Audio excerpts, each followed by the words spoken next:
Et puis les sous nini ndeko na biso mwasi ayaki na biloko na ye atiaki yango donc na nuit ya jour oyo azobima okende ba opération na ye siko nani yango akoyeba moto akoyeba ngo ozala te.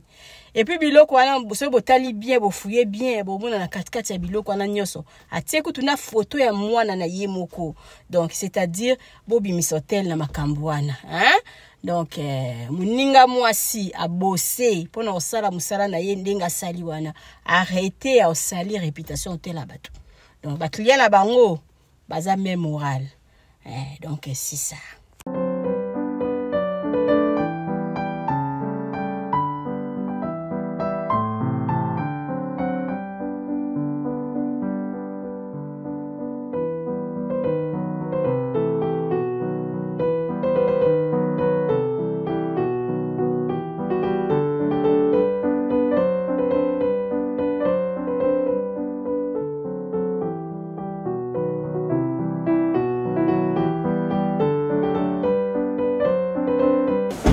Bonjour maman.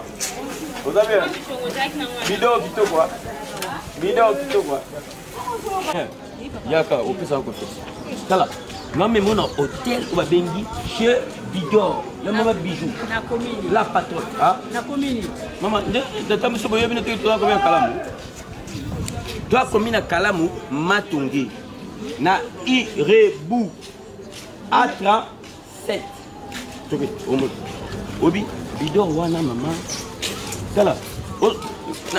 O moyo mozo sega. Tala makadam. Comment nazo pas passer oh ya ndiko. Ozomona makadam eza organisé.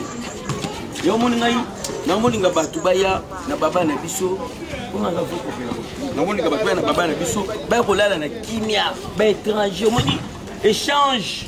Ngalo sa mpona ba elo ba ni. O moni échange. Il y a la culture et fou la rabat. Mais ce qu'on a bijou, on a bidon, tu peux les boyer et pas de d'autres. Non, comme un rapporteur, valise, il y a clair, la même. Ma fout à négo.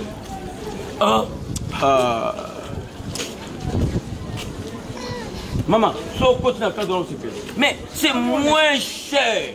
Oh, parce que dans la déception, ma casse dans la place d'Aouti. Mais c'est moins cher. Bon service. Trop parler.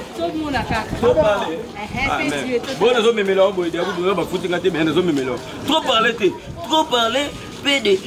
Garde. Merci maman.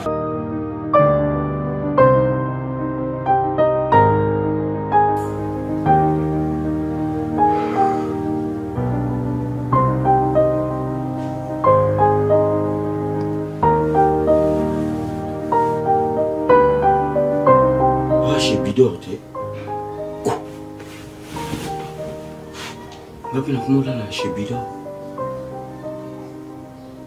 Il y en a qui m'ont quitté. Non qui pas cité. Waouh.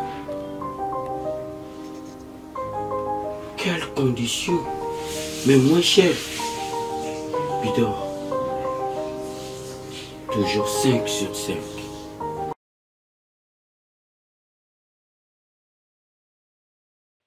Bonsoir à la famille. Maman Bijou naye kaka ko présenter bino salon na biso ya sika na appartement oyo tobenga ka appartement numéro 1.